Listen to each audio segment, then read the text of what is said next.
Welcome back to our channel again. आज हम आपको बनाना सिखाने जा रहे हैं ब्रेड का इस कदर लजीज और मज़ेदार हलवा जो आपने ज़िंदगी में ना खाया हो। तो चलिए आइए शुरू करते हैं हलवा बनाना। जो चीज़ें रिक्वायर्ड हैं हमें हलवा बनाने के लिए वो ये हैं। ब्रेड के 4 से 5 स्लाइसेस लिए हमने। उसके बाद हमें चाहिए 1 कप दूध, 2 से 3 चम्मच चीनी और 2 अदद अंडे। चलिए आइए अब हलवा बनाना शुरू करते हैं।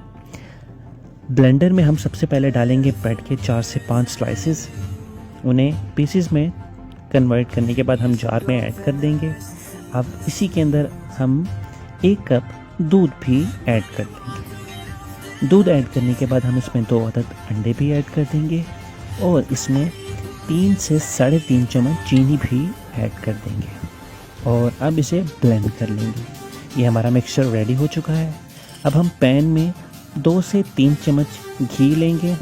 मैंने यहाँ पे देसी घी ऐड किया है और देसी घी डालने के बाद अब मैं उसमें इलायचियाँ डालना शुरू कर रहा हूँ। हमने 2 अदद इलायचियाँ ऐड कर देनी है अब इसमें और अब हम उसमें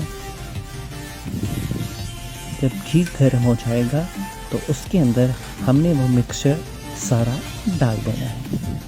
ये हमने सारा मिक्सचर उस घी के अंदर डाल दिया है और चम्मच कंटिन्यूसली चलाते रहना। हल्की आंच पे इसे अब हम पकता रहने देंगे और चम्मच चलाते रहेंगे।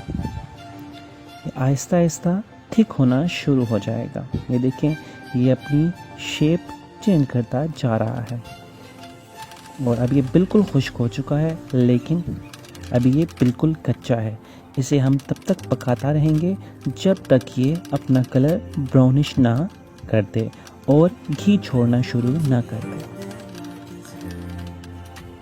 आपकी पेशेंस का टेस्ट तो है, लेकिन ये हलवा इस कदर लजीज है कि आप एक बार खाएंगे बार बार खाना चाहेंगे। ये देखें, ये बहुत ही ज़्यादा थिक हो चुका है, लेकिन चम्मच की मदद से हम इसे पकाते रहेंगे।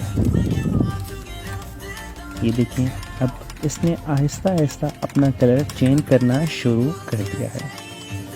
जब तक इसका कलर ब्राउनिश नहीं हो जाता और जब तक ये घी छोड़ना शुरू नहीं कर देता, तब तक अब हम इसे पकाता रहेंगे। ये देखें, अब ये ब्राउनिश होना शुरू हो चुका है। अब हमारा हलवा तकरीबन रेडी हो चुका है और ये अब इसे हम प्लेट में डालकर सर्व करेंगे। आप भी ये हलवा बनाएं और कमेंट बॉक्स में हमें ज़रूर बताएं कि आपको ये रेसिपी कैसी लगी। अगर आप भी ऐसी और मज़ीद कुकिंग वीडियोस देखना चाहते हैं तो कमेंट बॉक्स में हमें बताएं और बताएं कि आप कौन सी रेसिपी देखना चाहते हैं। फिर मिलेंगे किसी नई रेसिपी के साथ। आज के लिए इतना ही। दुआओं में याद रखिएगा। अल्लाह हाफ़िज़।